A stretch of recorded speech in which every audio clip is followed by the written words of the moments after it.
assim, chega nem furar essa mente que não se importa. Mesmo que não se esqueça o quão tanto amo se te incomoda. Tento e espero tanto que eu quero te mostrar. Tento e espero canto todo dia um novo jeito pra me encontrar em paz. Tento e espero um pouco, eu prefiro não deixar pro outro dia.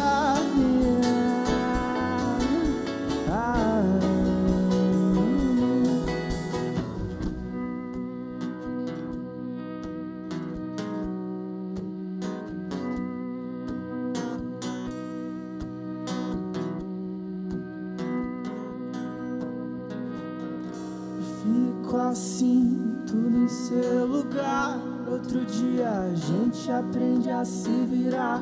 E fica assim, tudo em seu lugar. Outro dia a gente aprende a se virar.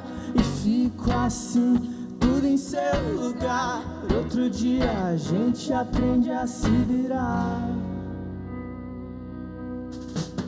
Tento e espero tanto que eu quero te mostrar. Tento e espero canto todo dia ele não pra me encontrar em paz. Tento e espero um pouco, eu prefiro não deixar pro outro dia.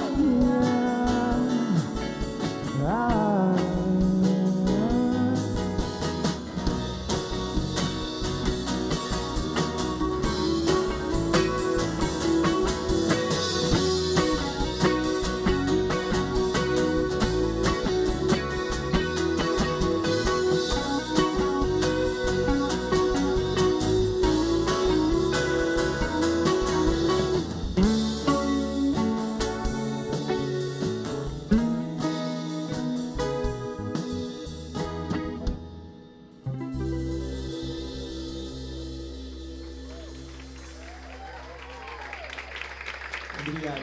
Obrigada, gente. Boa tarde. Nós somos a Banda Augusta. Meu nome é Thaís, eu tenho 20 anos e sou vocalista e toco violão aqui na banda.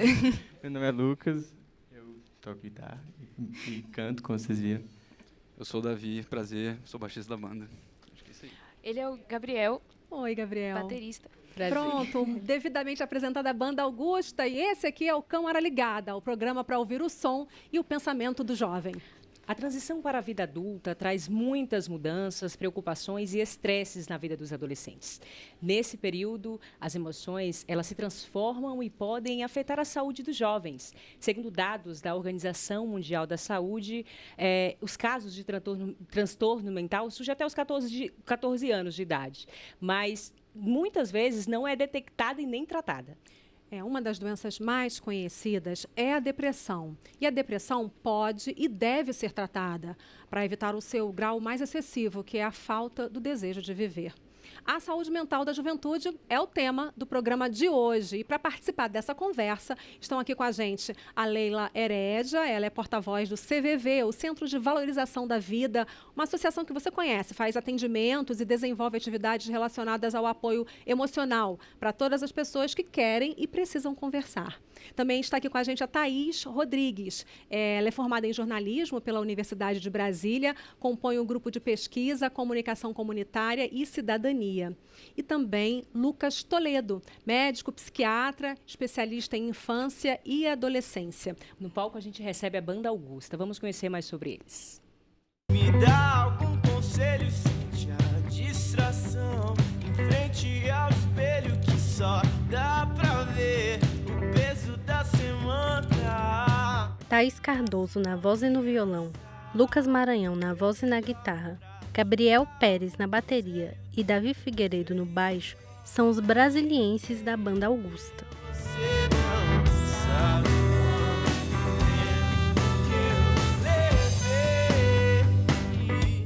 Eles prometem trazer emoções como amor e a esperança em suas letras e atribuem isso ao gênero que apelidam de MPB expressivo, que mistura o MPB com o rock internacional. Você nunca soube desse jeito que eu te vi. Com esse estilo, eles estão conquistando a cena musical brasiliense. Participaram de importantes festivais como o Piquenique e o Coma, onde também se apresentaram Chico César, Super Combo e o Marcelo Genesi. Nesse ano, a Augusta lançou o seu disco de estreia, o EP Tudo Que Podia.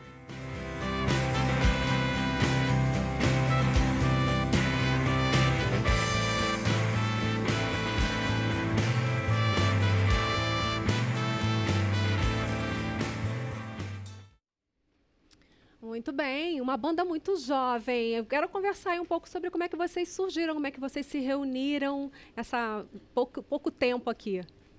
Então, eu e Gabriel, o baterista, nós somos primos por tabela, assim, primos de segundo grau, mas desde criança a gente se conhece, né? E desde pequeno muitas vezes a gente tocou junto, algumas vezes. E aí a gente se juntou em 2013, eu, Gabriel e o Davi. A gente para formar uma banda, a gente começou tocando música de outras pessoas, covers, e aí começaram a aparecer umas músicas autorais. A banda chegou a passar por outras formações também, entrou e saiu gente. E aí em 2016 a Thaís entrou. Pois é, eu conheci o Lucas no colégio, no ensino médio também. E aí a gente se conheceu e depois passamos a tocar juntos, assim, a partir de 2016. Você ouviu essa voz linda dela, né? E falou, vem pra cá, né? Não podia deixar pra lá. Verdade. Eu queria que vocês falassem também um pouquinho dessa coisa, assim, do pré-lançamento, do primeiro EP, assim, como é que é a questão da divulgação pelos streamings, a história da vaquinha virtual ali, do financiamento coletivo, foi a história de vocês, essa que está sendo uma coisa comum das novas bandas? Sim, a gente fez o uso, né, da vaquinha virtual, acho que é um dos meios que várias bandas estão fazendo e a gente aliou isso com o nosso público e lançando material durante o ano passado, né? E de onde é que saem as inspirações também para vocês comporem, né, as músicas? As músicas todas são minhas e da Thaís, algumas só minhas, algumas só da Thaís e algumas em conjunto também. E a gente gosta muito de contar histórias e, tentar externalizar o que a gente sente, não talvez de uma forma tão direta, mas através de histórias, assim. Verdade, a plateia que já está querendo fazer perguntas são muitas, né? Mas antes eu vou apresentar o pessoal que está aqui, eu quero ouvir muito barulho, tá, gente? São os alunos do CEMAB, Centro de Ensino Médio Ave Branca. Barulho.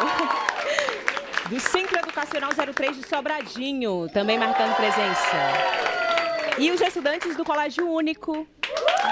Obrigada pela participação de todos vocês. Pode fazer a sua pergunta? Pode fazer. Maravilhosa, pode fazer a sua pergunta. Como te esperaram na música? Como é que é teu nome? De onde Morgana. Você é? Morgana. Perdão, não ouvi a pergunta? Pode repetir? Como surgiram as músicas? De onde Quer surgiram saber as um pouco músicas? mais, de como é que surge a Assim, música. as músicas, cada uma surge de uma experiência que a gente passou e, assim, dessas experiências a gente extrapola para o que a gente está sentindo, que a gente gostaria de passar e é assim que começa a surgir, assim. Mas geralmente tem um sentimento inicial que a gente quer colocar. Assim. Muitas vezes é algo que a gente assistiu, que não necessariamente a gente é o protagonista, né? Mas muitas vezes alguma situação que a gente presenciou que acaba inspirando em uma música. Tem mais pergunta da plateia. Mas pode fazer a sua pergunta. Meu nome é Gutierrez. Pode, Gutierrez, pode fazer a pergunta. Meu nome é Gutierrez e eu queria, assim, a dificuldade hoje em dia, várias vezes eu saio, eu fico vendo assim, umas bandas que tocam bem, tem um som legal, mas eu não vejo eles indo pra frente. E vocês, tem alguma coisa que vocês acham que possam impedir que vocês possam crescer mais? Porque eu gostei muito que vocês tocaram aqui agora. E hoje em dia, as pessoas parecem que não dão valor num som de qualidade, que vocês querem ficar estudando uma letra pobre. Tudo isso também depende muito de trabalho de todo mundo. E a gente está sempre batalhando para, as pessoas conseguirem ouvir nossas músicas. A gente tenta ter essa relação bem próxima com as pessoas que gostam da gente, para a gente conseguir manter esse público, porque muitas vezes a gente realmente, às vezes é o acaso, às vezes é a sorte que uma banda vai estourar ou não, Mas Tem muito também das pessoas que estão do nosso lado. Então, tipo, não é só a gente aqui, nós 4. Tem gente por trás que ajuda a gente nesse quesito. E isso que faz, tipo, tem muita importância pra gente crescer também. Isso aí. Nós temos mais perguntas. Cadê? A plateia aí, quem é que tá com o microfone? Pode fazer. Oi, eu sou o Jonatas. Eu queria saber o que inspirou o título da banda, o nome. Então, a banda, a gente escolheu esse nome porque a gente precisava participar de um festival. A gente já tinha as músicas, a gente tocou junto por muito tempo. Então, a gente já tinha as músicas e queria muito entrar para esse festival. E a gente precisava de um nome urgente. E a gente escolheu esse nome que soava bem, assim, acho que combinou com a gente. E foi essa história. Tá, tem outra pergunta. Pode fazer. Onde foi surgido na banda? Nessa banda do... você surgiu quantos anos nessa banda? Qual o seu nome, por favor? Joel. Ah, tá. Obrigada. Joel, eu e o Gabriel, a gente é primo, né? Então, desde pequeno mesmo, tipo, eu toco violão e canto, tipo, desde os 9 anos de idade. Aí, acho que a gente se juntou mesmo para formar uma banda, a gente tinha uns 12. Mas aí, com o Davi, a gente juntou, devia ter uns 14. E aí foi passando, assim, Gente, é muito cedo isso. Muito bacana essa história. Tem mais pergunta aqui. Oi, meu nome é Sofia. Eu queria perguntar como é que vocês lidam, porque normalmente quando as bandas crescem, ou uma pessoa que fica sozinha mesmo, que faz as apresentações só, ela, como é que eu digo? Ela não dá, pelo fato de ter muitos fãs e estar muito grande, muito conhecida, ela acaba não atendendo todas as pessoas que gostam e, enfim, os fãs. Como é que vocês lidam com isso? Então, a gente tenta, tipo, falar com as pessoas com o maior carinho que a gente pode dar no momento que a gente tem, assim. Então, o tempo que a gente tem, que a gente consegue estar com as pessoas, é o tempo que a gente vai ser respeitoso e tranquilo e a gente vai, tipo, agir normalmente. Geralmente é assim que funciona.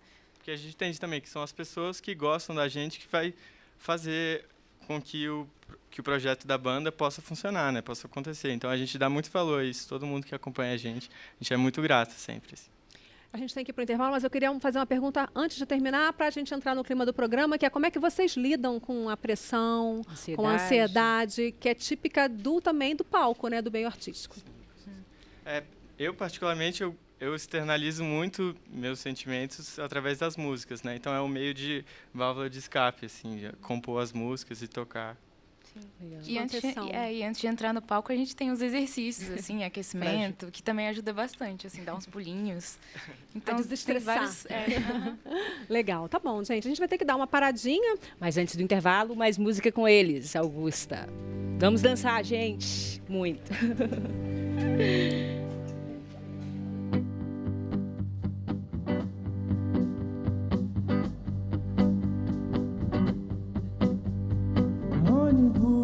Passo a passo eu vivo conversando só, treinando um jeito de falar, assim que passe confiança.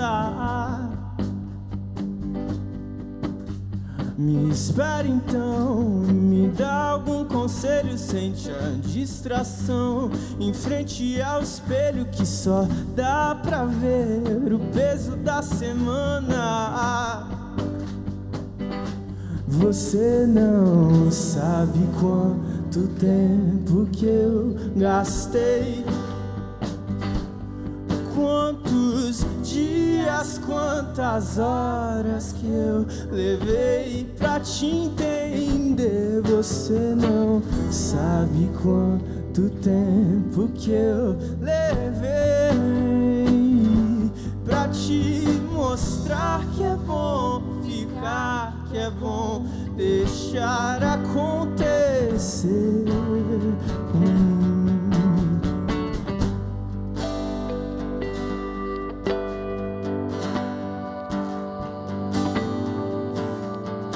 Ônibus passa a passo eu vivo conversando só, treinando um jeito de falar, assim que passe confiança. Dou meu meu melhor pra te dar algum conselho do que eu sei de cor. Tirar todo esse peso que rodei, então te ver sorrir de novo.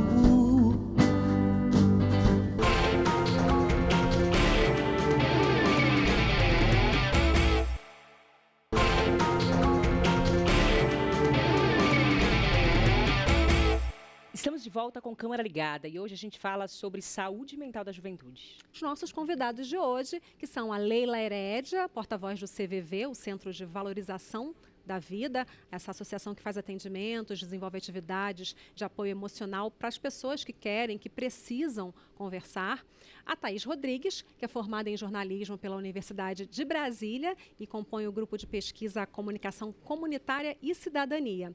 E o médico Lucas Toledo, psiquiatra, especialista em infância e adolescência. Na juventude, são muitos os motivos que podem alterar a saúde mental. A ditadura da beleza, as pessoas, as pressões na escola, as dificuldades financeiras e as decepções amorosas. Daí que a tristeza profunda, às vezes, toma conta, né? E falar sobre esse assunto ajuda a prevenir o problema. Mas como e quando abordar questões que ainda é um desafio em muitos casos? Nós vamos ver mais detalhes na reportagem. A questão do suicídio sempre foi cercada de muitos tabus e muito silêncio.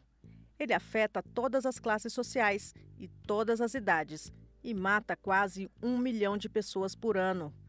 Para se ter uma ideia, o suicídio mata mais que a AIDS e muitos tipos de câncer. No Brasil, são 32 mortes por dia e é a terceira causa de morte entre jovens de 15 a 29 anos. Os homens são os que mais cometem suicídio. A taxa é 3,6% maior que as mulheres. Ainda segundo a OMS, 9 em cada 10 casos poderiam ter sido evitados. E a prevenção é fundamental. Muitos especialistas estão chamando atenção para o debate. Campanhas como Setembro Amarelo orientam a sociedade a observar os sinais e como procurar ajuda. Instituições, universidades e escolas estão se envolvendo cada vez mais no assunto e promovem encontros e conversas. Tudo com o objetivo de valorizar a vida. Muito bem. Doutor Lucas, vamos começar assim conceituando o que é a saúde mental? A gente tem que pensar, antes de tudo, né, nesse conceito de saúde geral, né, que antes pensava-se somente no bem-estar físico, e com o tempo a gente viu a importância de levar em consideração a saúde mental também como um quesito do que é a saúde, né? E hoje a gente percebe que a saúde mental está dentre os principais pontos a serem investidos no Estado, pelo Estado, para a prevenção de vários desfechos em saúde pública, né? Então, cada vez mais é necessário investimento em pesquisa e em prevenção e promover um ambiente adequado para o desenvolvimento da infância e adolescência, para que esse sujeito, quando chegue na idade adulta, consiga expressar suas capacidades, né? Consiga vencer os desafios que a sociedade impõe para a gente, e a saúde mental ela perpassa por todos os quesitos, né, do ser humano, do estar, né, em sociedade. Então é algo importantíssimo e que a gente tem que sempre estar atento, né? E esse espaço é importantíssimo. E falar desse assunto também ainda é um tabu muito grande, né? Na sociedade, por quê, cara? Então, esse tabu tem sido quebrado, mas ainda é algo que merece atenção. Há muitos mitos em cima de saúde mental, há muitos mitos em cima de psicologia, em cima da psiquiatria, né? Que isso atrapalha o acesso da população até um atendimento especializado. Um dos mitos muito grandes ainda é que tocar no assunto suicídio vai aumentar o número de suicídios. Isso a gente sabe que não é uma verdade. Na verdade, tocar no assunto, tratar do assunto, faz com que a pessoa procure ajuda necessária, né, para o tratamento. E por isso é importante esse espaço que vocês estão oferecendo para a gente. Já o trabalho da Leila é justamente ouvir. Né, Leila? Você já está naquela ponta de quem quebrou esse gelo inicial, tomou essa coragem, teve a consciência, enfim, tantas coisas que a gente pode dizer, né? Para a pessoa que liga lá para o CVV. Conta um pouco como é que funciona hoje o CVV, se ele se adaptou um pouco, mudou desde quando ele existiu, foi criado, se ele se adaptou ao mundo, a esse mundo de hoje, super conectado, enfim, houve mudanças, hoje em dia ele está diferente. O atendimento? Com certeza que houve mudanças, mas a gente surgiu quando o telefone era um artigo de luxo, né? Então, a gente já tem mais de 50 anos e, ao longo desses anos, a gente precisou ir se adaptando para ouvir mais pessoas. O CVV, a gente faz o que a gente chama de escuta empática. Então, a gente ouve as pessoas sem julgamento, com sigilo, permitindo que ela fale sobre as dores que ali, naquele momento, ela está sentindo, as dores da alma. Porque, como o Dr. Lucas falou, é muito difícil, às vezes, a gente falar das nossas emoções. A gente fala, né, sobre a dor de cabeça, a gente fala que o joelho está doendo, a dor nas costas está incomodando, mas a gente não fala, não tô mal, não estou legal hoje. A gente fica com vergonha de falar das nossas emoções, né? A criança, quando cai, a gente fala o quê para ela? Não doeu. Né? A gente pega essa criança no colo, abraça e fala, não doeu. Lógico que doeu, ela está toda esfolada, como é que não doeu? Então, a gente é muito acostumado, desde cedo, a não falar das nossas emoções. O que a gente faz no CVV é permitir que a pessoa fale livremente sobre as angústias, sobre as tristezas, sobre o que ela está passando, seja lá o sentimento que for. Porque a gente não tem obrigação de estar feliz o tempo todo, a gente não tem obrigação de estar triste o tempo todo. Né? E vale lembrar que tristeza não é depressão, a gente pode e deve ficar triste, mas às vezes a gente tem medo de ser julgado, a gente fica com vergonha do que o outro vai falar, você é o espanta-bolinho, né? Porque a gente vira para a pessoa e fala assim, como é que você está? Nossa, eu estou péssima, estou deprimida, estou tão chateada. As pessoas não falam isso, elas ficam com vergonha. Né? Então, o CVV trabalha nesse acolhimento, permitindo que a pessoa fale o que ela quiser, pelo tempo que ela quiser, da forma que ela quiser. E não é mais só pelo telefone? Não. Como que pode? A gente atende pelo número 188, que é um número gratuito, ou seja, a gente tem um convênio que permitiu que o pulso telefônico fosse gratuito, para um serviço que sempre foi, mas a gente atende também por e-mail, pelo chat, e a gente em breve também deve ter um atendimento pelo aplicativo por chat. A gente está caminhando para, no futuro próximo, atender. E todas essas formas de atendimento, qualquer pessoa pode acessar o nosso site, cvv.org.br, que lá ela vai ter todas as informações necessárias. A gente está divulgando e vai divulgar ao longo de todo o programa, não só o CVV, como vocês estão vendo aí, outros canais que qualquer pessoa que sinta necessidade, desejo, vontade, pode entrar em contato para ter mais informações ou apoio. Né? Verdade. Thaís, você desenvolveu uma pesquisa, né, com o tema suicídio. O que você mais ouviu dos jovens, né, quais foram os depoimentos que mais pegou você e que experiência também, né, você leva ao longo dessa pesquisa? Oi. Bom, gente, é muito legal assim estar participando, porque eu sou uma jovem jornalista, eu não sou uma jornalista de longa data, eu acabei de me formar em jornalismo, então é uma experiência muito legal estar trocando isso com vocês, porque é mais falar sobre questão da juventude mesmo, né? Da minha visão de saúde mental. Né? Então, a minha pesquisa foi a minha pesquisa de conclusão de curso. Sim.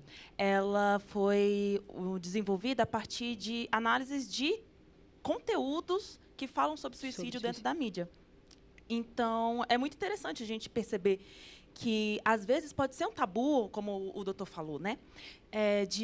Das pessoas conversarem sobre saúde mental, de as pessoas falarem sobre saúde mental. E a gente acredita que é ruim, né? Assim, acredita, né? Que é ruim falar sobre isso para muitas pessoas, que é o caso da imprensa, mas existem pessoas falando sobre isso, existem profissionais de comunicação falando sobre isso, e como é que esses profissionais de comunicação estão falando sobre isso dentro das mídias, né, dentro dos seus veículos.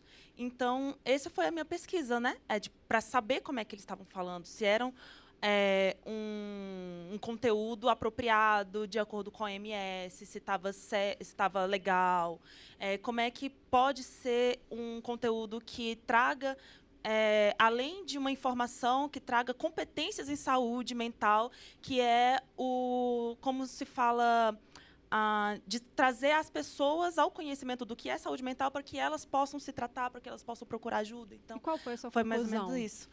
Bom, há muita dificuldade de lidar com o tema, isso é óbvio, porque acho que, até para mim estar falando aqui no programa é um pouco complicado de estar falando sobre isso, mas existe uma tendência à banalização da morte, né, que é um tema muito difícil de lidar, e existe uma dificuldade de trazer questões positivas, né, questões de como é que a gente pode lidar com isso melhor.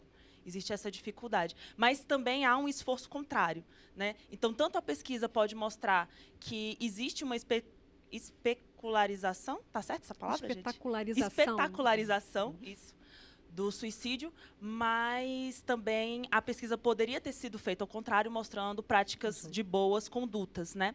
Que é um esforço que os jornalistas têm feito a partir de várias questões que apareceram na mídia ultimamente, como Baleia Azul, como outras séries da Netflix, que mostram questões de saúde mental para a juventude e tudo mais. Então, existe ambas as forças, né? Tanto as forças para mostrar conteúdos que não são ok, né? Essa palavra. Isso é um espetáculo, né? Exato, um espetáculo, né? Fazer um espetáculo da morte voluntária, quanto a força contrária, mostrando como é que as pessoas podem agir e tudo mais. É bem legal. Uma abordagem importante que não só a mídia, mas os médicos, os especialistas também têm que fazer, a gente está aqui fazendo isso, é justamente mostrar que é tratável, que a doença mental tem um tratamento. Isso é o lado bom, positivo dessa abordagem. O senhor concorda, doutor? Que doenças são mais comuns? Na juventude, especialmente? Na juventude, na adolescência, né?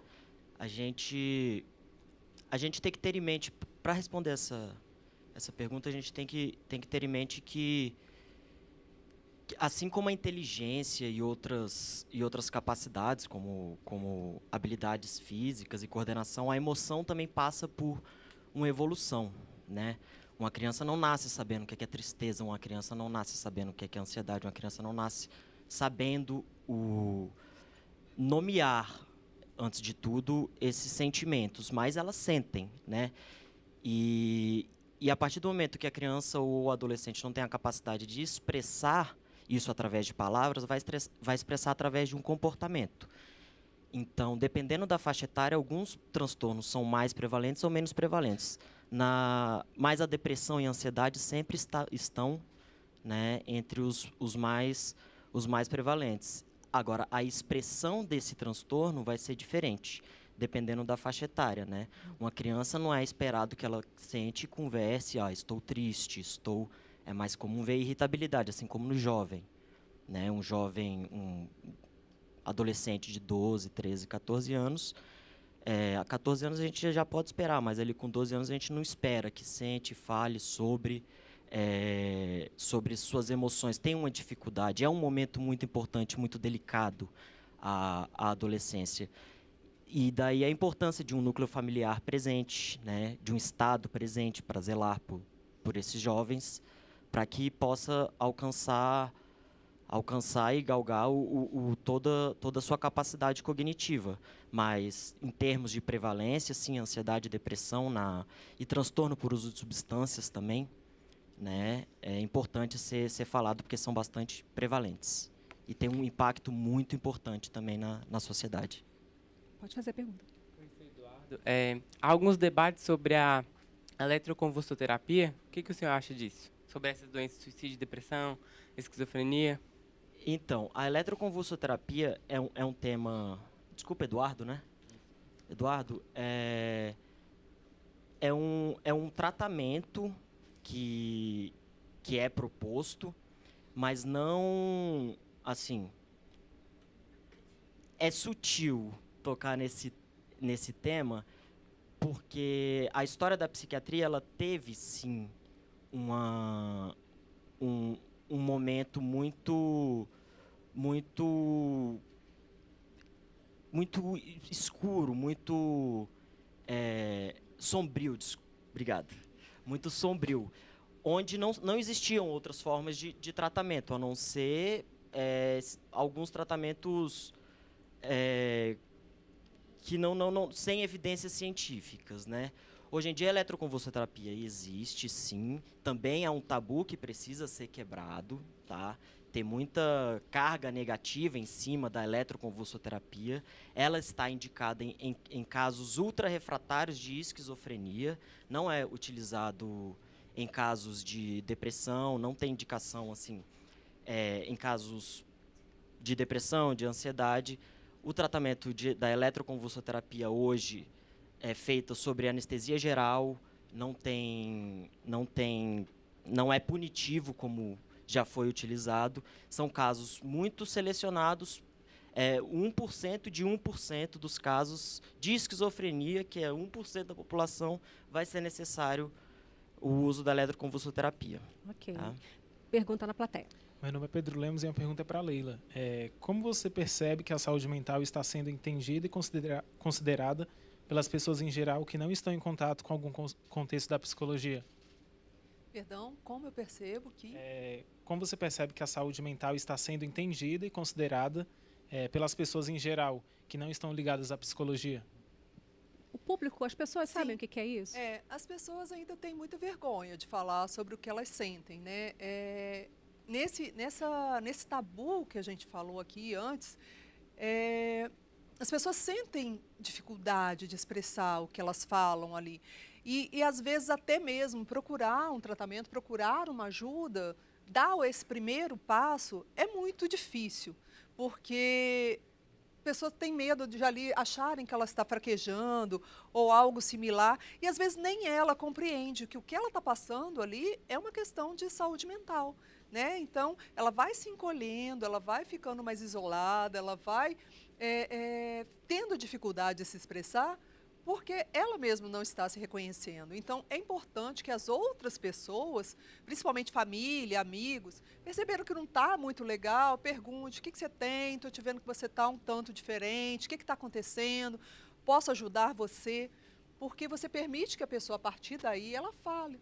E a adolescência, o início da fase adulta é um momento de muita mudança, né? É um momento muito difícil. São muitas transformações, você vai perdendo aquele vínculo mais forte com a família, vai encontrando nos amigos os seus vínculos maiores, você tem as primeiras paixões, os primeiros amores, então faz muita pressão com o estudo, o que eu vou ser, o que eu vou fazer, qual faculdade que eu quero. Então, são muitas pressões simultâneas ali e que isso levam a pessoa, às vezes, a uma sobrecarga emocional ainda maior do que naquele momento ela aguentaria. Ok, verdade. Vamos ver as participações que estão chegando aqui pelas redes, muitos comentários, Kathleen. Mas antes de você falar como é que está aí as redes sociais, queria que você falasse um pouquinho do tema, né, da importância de um assunto como esse estar sendo debatido hoje na mídia, aqui, por exemplo. Oi, Raila. Então, eu acho que os convidados já falaram perfeitamente, né? E eu acho, na minha opinião, que a importância é, de fato, tirar esse tabu para que as pessoas sintam mais à vontade em falar e busquem ajuda, que é o importante. Verdade. Então, a Isabelle, de Brasília, perguntou por que a ansiedade está tão grande entre os jovens, e ela perguntou justamente sobre isso que a Leila comentou. Por que essas pessoas não são levadas a sério? Verdade. Alguém quer responder? Acho que Thaís, quer também queria complementar? ouvir um pouco a Thaís. Queria também ouvir a Leila no sentido de que se vocês recebem muitos atendimentos de jovens, muita procura de jovem lá no CVV. Mas pode começar pela Thaís. Ansiedade, né, gente? Então, bom, pessoalmente falando, eu sou uma pessoa que sofro de ansiedade, né? Então, assim, eu tenho uma trajetória em saúde mental pessoal, então por isso que me motivou a pesquisar saúde mental. Então, para eu entender o que estava acontecendo comigo, eu decidi estudar, né? Sim. Vamos ver o que está rolando. É muito complicado, né, gente? A gente tem uma dificuldade muito grande de, sei lá, de levar um não, de aparecer nas mídias sociais. As redes sociais eram uma coisa que me deixava totalmente ansiosa, sabe? Me expor no Facebook, Instagram, Snapchat, não sei mais o que e tudo mais, estava me deixando completamente ansiosa. Isso agravou muito os meus quadros de ansiedade, né? Tem dificuldades de expor a opinião e também, às vezes, expor opinião demais e aí receber opiniões negativas, né, em cima das postagens. Isso também era horrível. Então, assim, questões de ansiedade, elas estão muito ligadas, na minha opinião, a questões de aceitação, né? De aceitação, de falar o que... Bom, né, da opinião, né? Da opinião de outras pessoas, da sua própria opinião em cima de você mesmo, sabe? Então, para mim, é uma questão que a gente precisa ter muito carinho, né? Com a gente mesmo, inclusive, porque não é fácil de lidar com ansiedade, depressão, tristeza e essas questões todas quando a gente passa por elas. E quando a gente é jovem, principalmente, eu estou assim, caminhando para o final da minha juventude, mas acompanhou esse quadro durante toda a minha juventude. Então, assim, a gente precisa ter muito amor e carinho. Leila, rapidamente, vocês recebem muitas ligações de jovens lá no CVV? A gente não contabiliza se são jovens, se não são, porque para a gente toda pessoa é pessoa. Mas no chat, a gente assim, percebe que existe uma tendência maior dos jovens recorrerem, até porque eles se identificam. Ah, meu nome é tal e tenho tantos anos. Então, às vezes, a gente tem essa percepção assim, que o chat é mais usado. E uma coisa que eu considero muito interessante é que no chat as pessoas falam muito abertamente desse desejo de morte, né? Esse desejo de querer morrer por passar por um sofrimento tão intenso que, na realidade, não é que ela queira morrer. Ela expressa dessa forma, mas não é que ela queira morrer. Ela quer se livrar do sofrimento, ela quer ficar livre daquela dor que, para ela, é insuportável. Uma dor psíquica tão profunda que ela acha que morrer vai resolver. E não é assim. Leila, existe um discurso deles, uma fala deles de que não são levados a sério, que como a menina perguntou, como a nossa participante perguntou pela internet? Não ter opinião considerada como gostaria, que as pessoas às vezes não entendem como eles gostariam, ou que se sentem julgados, ou que falam para um e esse um já fala para outro. Então, assim, a questão do sigilo também, a questão do consolo, né? Às vezes você vai falar para alguém, não estou legal, e aí a outra pessoa já fala, fica assim, não, que isso, você é tão lindo, você tem uma família ótima, você tira notas maravilhosas. E vai por aí fora. Então, assim, você já impede que a pessoa fale. Uma outra questão também importante é que, às vezes, você vira e fala, Lucas, preciso tanto falar com você, minha situação lá em casa está péssima. Ele fala assim, eu também? E aí ele já começa a contar o caso dele. Esquece que eu, naquele momento, estava procurando ele para desabafar. Né? Então, são duas questões muito comuns. Olha, os deputados aqui na Câmara eles estão preocupados, debatendo essas políticas para a prevenção do problema. Vamos ver o que eles têm para dizer para a gente.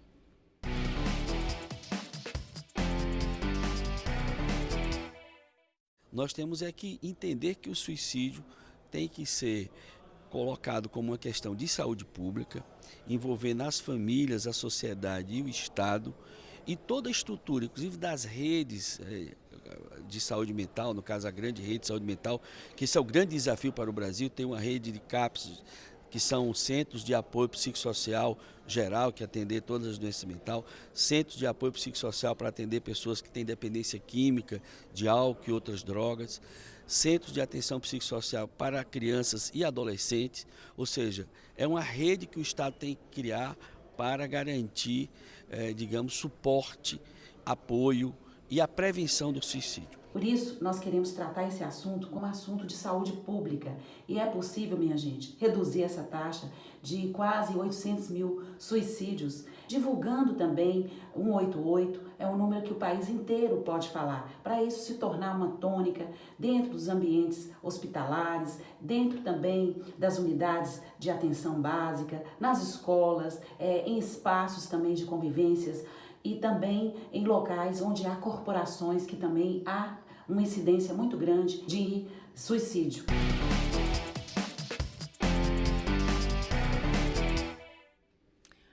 Doutor Lucas, os deputados aí chamam a atenção para a necessidade de se abordar o assunto como um tema de saúde pública. Nós temos políticas públicas nacionais suficientes para abordar o tema com eficiência hoje em dia? Tem sido trabalhado bastante o tema. Essas campanhas têm gerado um impacto positivo no cenário público, mas ainda é incipiente, né? Ainda mais se tratando de saúde pública, ainda mais tratando de saúde mental da infância e adolescência.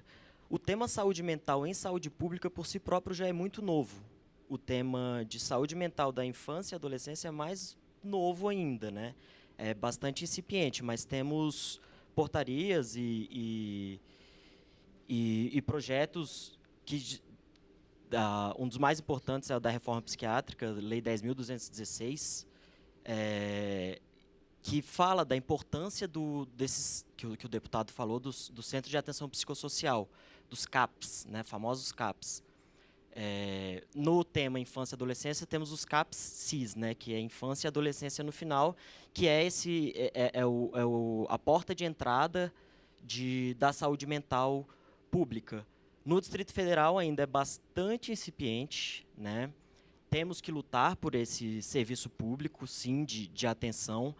Temos as portarias e as legislações agora. O que a gente observa é que não cumpre-se, né, aqui em saúde pública, eu posso dizer pelo Distrito Federal e pelo Rio de Janeiro, onde foi minha formação, que sim, temos lei, temos pessoas defendendo, temos pessoas interessadas no tema, mas esse oferecimento desse serviço, principalmente os CAPSIS, ainda é muito precário. Nós vamos para o nosso último intervalo, mas antes mais música com eles, Augusta. Vamos lá.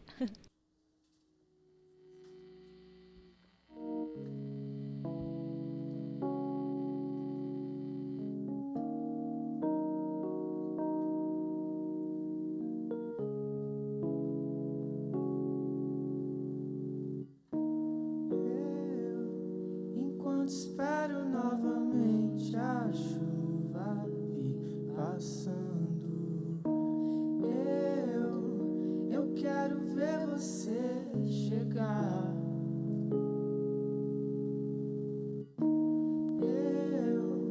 Eu fico aqui pensando em cada passo, todo dia. Eu quero ver você passar.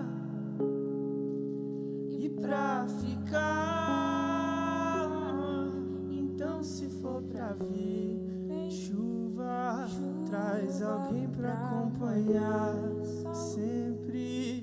E se for parar pra ver, hoje já tem tempo que não dá.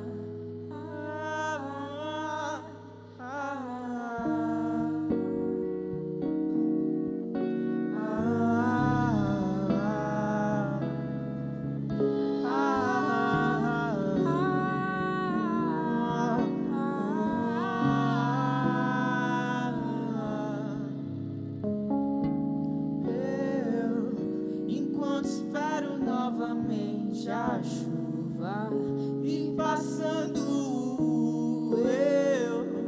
eu quero ver você chegar.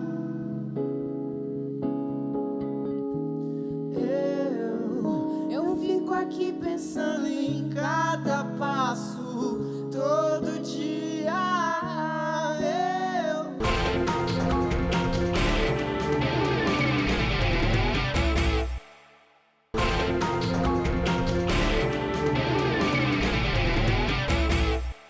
Estamos de volta e hoje o Câmara Ligada fala sobre saúde mental da juventude. Você já pensou que a felicidade pode ser uma disciplina na universidade? Pois é, aqui na UNB tem um curso assim, que debate temas como autoestima e ansiedade, reúne os alunos em grupos e, por meio de dinâmicas e troca de experiências reais de cada um, ajuda o grupo todo a enfrentar desafios acadêmicos e da vida pessoal também. A iniciativa é inédita e a gente foi lá conferir. A pressão das aulas, dos trabalhos e das provas pode ser muito pesada para alguns alunos e até insuportável para outros. No caso das engenharias, a carga se multiplica pelos inúmeros cálculos e pela expectativa de futuro numa área constantemente impactada pelas novas tecnologias. Pensando nisso, a Universidade de Brasília criou a primeira disciplina do país dedicada a uma simples palavra: felicidade. Ou será que, se fosse simples, não precisaria de curso? Nós viemos aqui ouvir o professor e os quase 240 alunos inscritos.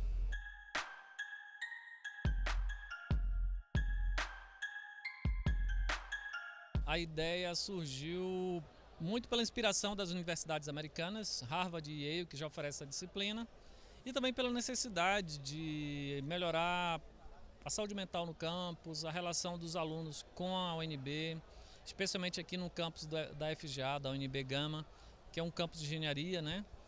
E a gente precisava muito que os alunos se capacitassem mais para tirar melhor proveito dessa vida acadêmica.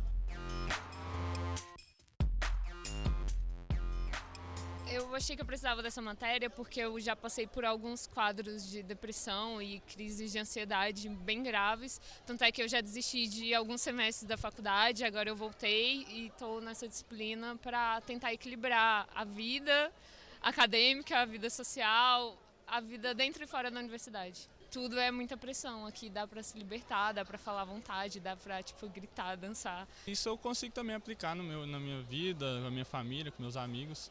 Então isso está agregando muito para meu relacionamento com as pessoas. Eu me descobri, eu estava meio perdida aqui em relação ao meu curso em tudo. Eu descobri que é a engenharia que eu quero mesmo e que, engenharia não está só ligada a você fazer cálculo, está ligada a você transparecer tudo aquilo que você tem e tentar mudar e trazer a diferença.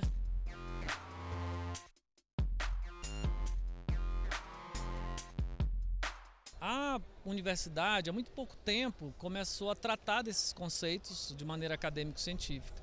Então, de certa forma, a gente foi muito refratário a esse tema da felicidade durante muito tempo. Para minha surpresa, aqui no campus de engenharia, a ideia de fazer essa disciplina foi muito bem recebida, né? Eu acho que especialmente porque as pessoas perceberam que essa seria uma maneira de melhorar a performance dos alunos em outras disciplinas no dia a dia do campus, que é muito pesado, né? Um campus de engenharia. E então, a receptividade é muito boa. A confluência ali da psicologia com a engenharia, ela se dá a partir da pessoa, do indivíduo, porque o engenheiro é um indivíduo, o aluno de engenharia é um sujeito que tem suas virtudes, mas também tem seus sofrimentos. Então, Thaís, você acabou de se formar, né? Acabou de passar por essa cultura universitária toda aí. O que tem lá que ainda hoje afeta tanto a saúde mental dos estudantes? A pressão, né? Gente, a gente sofre pressão de todos os lados. Então, eu acredito, inclusive, que, por exemplo, se for pessoas como a gente que moram longe da universidade, isso piora muito. Porque a gente tem que chegar no horário, 8 horas da manhã, a gente tem que entregar o mesmo trabalho que todo mundo, a gente tem que fazer e ter um desempenho igual ao de todo mundo. Então, isso demanda muito da gente, né? Então, ter o desempenho e lidar com a questão como se fala, das expectativas, né, que a gente cria, tanto em cima da gente mesmo, de ser um bom profissional, quanto de cumprir todas as metas que exige da gente para terminar o curso, isso deixa a gente muito nervoso, muito ansioso. Pergunta. Meu nome é Isadora e a pergunta tem para o Dr. Lucas. Eu queria saber se realmente o jovem ele é mais propenso a ter depressão e se tem algum fator biológico a ver com isso. Oi, Isabela. Boa pergunta. Então, a gente sabe que a maioria dos transtornos mentais, e falando especificadamente da depressão e da ansiedade, a gente tem sim um caráter genético, biológico, que tem contribuição, mas os fatores psicossociais eles têm até mais importância, eu diria, na confluência para um transtorno mental. O jovem, por si próprio, ele tem, o adolescente ele está naquela fase que não é nem adulto, não é nem criança, tem a impulsividade própria do adolescente. o cérebro ainda não atingiu a maturação completa cerebral ocorre entre 25 e 27 anos de idade, então é normal, é esperado que o jovem seja impulsivo, e é para ser impulsivo mesmo, que é esse momento que tem para conquistar seu espaço na sociedade. Só que isso tudo tem uma cobrança da própria sociedade em cima que gera o estresse, que gera mais estresse, então é um período, sim, mais propenso para o aparecimento de transtornos mentais, dentre eles a depressão, a ansiedade, transtorno por uso de substância, dentre outros. Pergunta, pode fazer. Oi, meu nome... Pode falar. Oi, meu nome é Maíra, minha pergunta é para Leila. E eu queria saber quais são os melhores conselhos que a gente pode dar para pessoas que estão passando por ansiedade, depressão e não querem procurar tratamento com profissionais. Olha, conselhos eu não saberia qual te dizer, até porque a gente não aconselha, né? Tem acreditado que se conselho fosse bom, a gente vendia, né? E a gente no CVV, a gente meio que acredita nisso, porque como que eu vou começar a conversar com você agora e já vou saber o que é bom para a sua vida, o que é mais importante? Então não tem como. Mesmo que você seja um amigo próximo, também não tem como você entrar ali dentro daquele universo, dentro da vida da pessoa. A gente pode ter uma postura empática, de a gente se colocar ao lado, se colocar no lugar da outra pessoa, é impossível. Agora, o que a gente pode fazer? A gente pode olhar para a pessoa, a gente pode segurar na mão, a gente pode abraçar, perguntar para ela, o que eu posso fazer por você? Como é que você está? Se você falar isso de uma forma genuína, que ela perceba em você o interesse pelo que está acontecendo com ela, que ela não está bem, ela naturalmente ela vai falar. Pode até não falar naquele momento que você perguntou, mas logo em outro ela vai saber que ela pode recorrer a você e que você está lá para ajudá-la.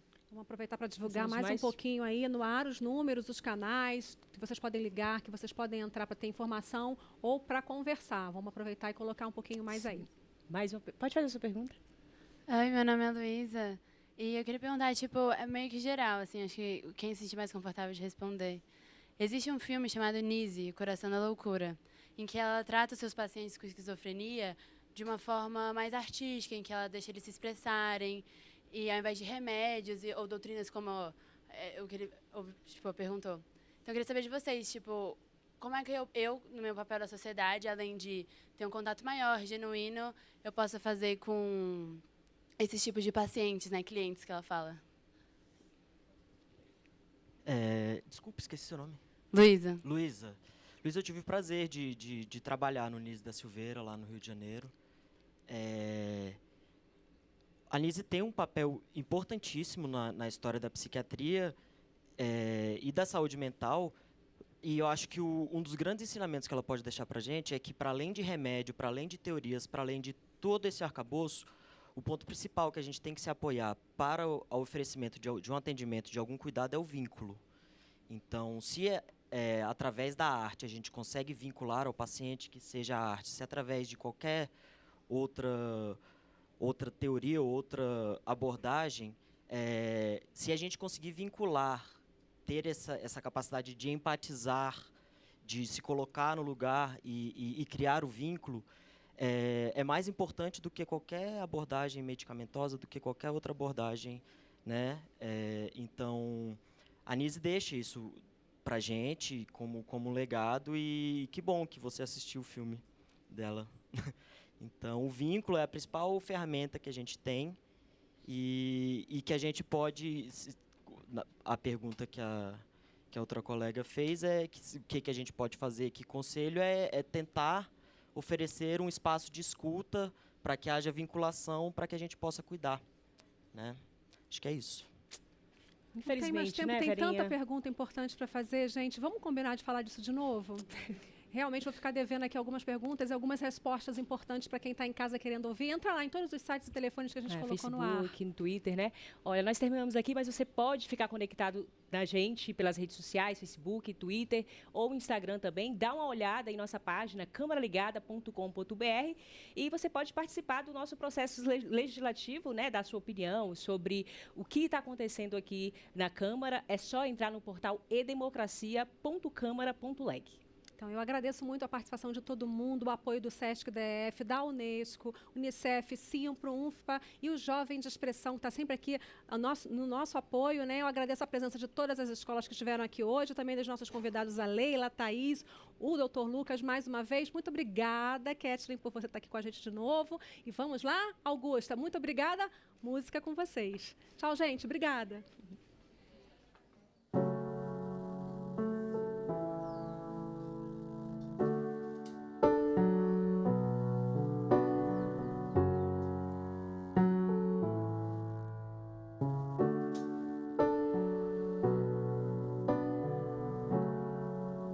Você quase sabe, já faz tempo que eu te vi, já passou o medo.